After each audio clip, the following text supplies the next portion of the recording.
You cut the engine in the driveway, and then something strange lands on you, so small you almost never catch it.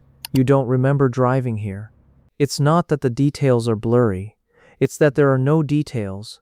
You try to walk it back. The first red light, the corner by the gas station, that street that always jams, and where a memory should be, there's a smooth blank. 20 minutes, a 3,000-pound machine, turns, brakes, people crossing the road right in front of you.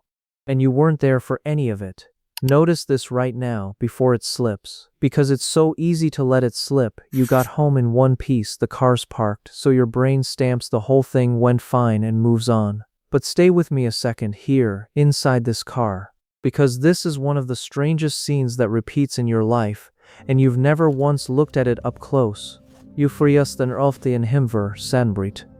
Let me show you what actually happened in those 20 minutes. Layer by layer, because someone was driving this car. And it's worth finding out who.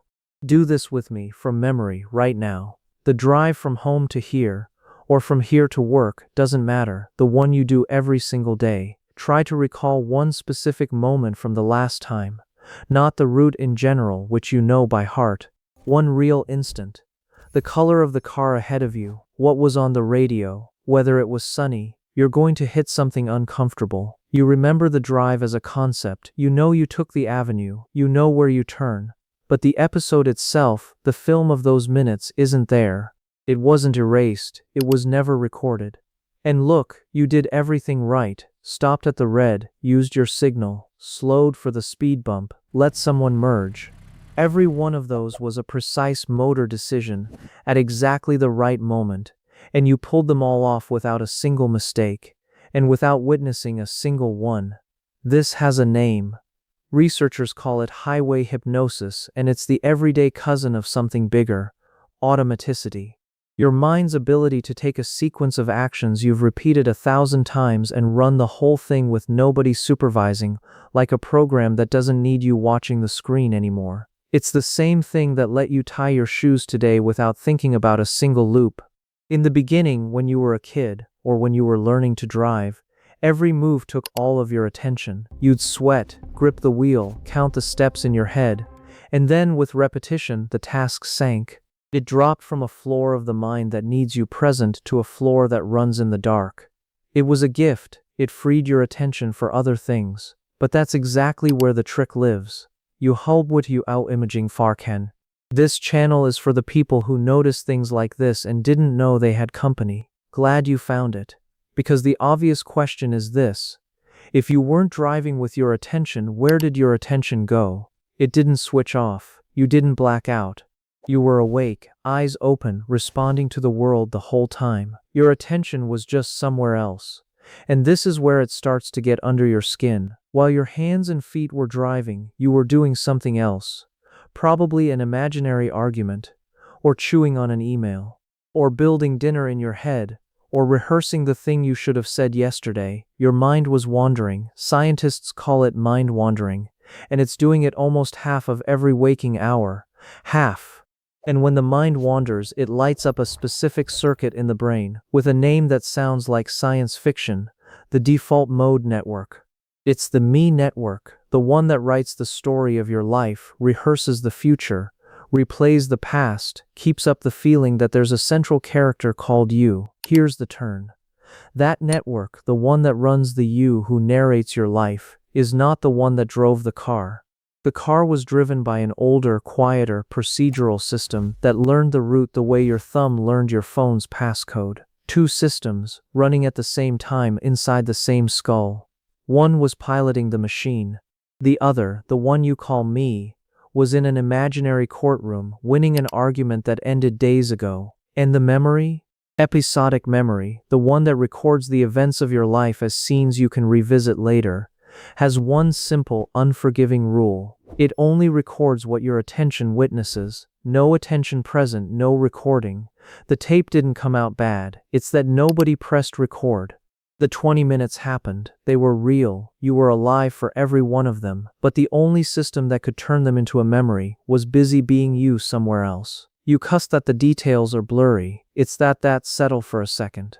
You got home driven by someone careful and competent. someone who made dozens of right decisions to keep you alive, and that someone left no note, asked for no credit, and is not the you sitting here now trying to remember him. There's a pilot inside you who's very good at his job, and you've never once said hello. It's not scary the way it looks at first glance. You're not broken, you don't have a memory problem, you're not too distracted. Every human brain does exactly this, every day, and most people go their whole lives without noticing it a single time. What you just did, parked in this driveway, was rare. You caught the mechanism running, you saw the seam from the inside. If this one got you, tell me in the comments which drive disappears for you, the usual one, the one your autopilot already has memorized. Reading yours is the best part of doing this. But if that part gets under your skin, the next one changes how you look at your whole day. Because the drive isn't an exception. It's just the easiest to see version of something that's running all the time, underneath everything. Think about what else you do on autopilot, with the pilot in charge and your attention off wandering. This morning shower, do you remember the water hitting you, or do you just know you took one? Brushing your teeth, the walk from bed to the kitchen, the first sips of coffee, the first messages you answered before you were really awake. Add all of that up on an ordinary day and you find that a big slice of your hours was lived exactly like those 20 minutes of driving. Happened, but not witnessed. Real, but not recorded. Yours, but slipped in under the radar of the only you who tells stories. That's why, by the way, the years seem to speed up. The clock isn't moving faster. It's that memory measures your life by the episodes it recorded, and when whole days run on autopilot, there's barely any tape. A month of autopilot leaves almost no memory for the narrating you to revisit. So looking back, the month feels like it lasted a second. You didn't lose the time. You lost the witness to the time. And here's the good part, the one you can carry out of this car. You don't need to drive with full attention all day long. That would be exhausting, and it's not the point. Autopilot is useful. It exists for a good reason. It got you home safe. The point is gentler than that. It's just knowing it's there. Because the moment you know there's a pilot, you get a choice. The choice to, every once in a while, climb back into the front seat. Not to fix anything, just to be there once. The engine cut out, the program ended, and for 1 second there was no automatic task to run, and in that gap you woke up and caught yourself asking, wait, where's the drive? That flash of wait is you, the real one, showing up late to your own body. That's the awakening. And it's always small like that. It's never a lightning bolt, it's just a wait that lasts 3 seconds. So one tiny thing for next time, and that's all, I promise. Tomorrow, when you cut the engine in the driveway or in the parking lot at work, don't bolt out of the car. Stay 3 seconds. And in those 3 seconds, pull back one thing you saw on the way. Just one, the color of a door, a dog on the sidewalk, the way the light was hitting some window. Not to remember everything, that's impossible, and you don't need to. Just to prove to yourself that you can climb back into the front seat for a moment, when you choose to. Because the pilot's going to keep driving, and that's fine, but every once in a while for 3 seconds, it's good for you to show up. Just so he knows you still live here. You can the kitchen.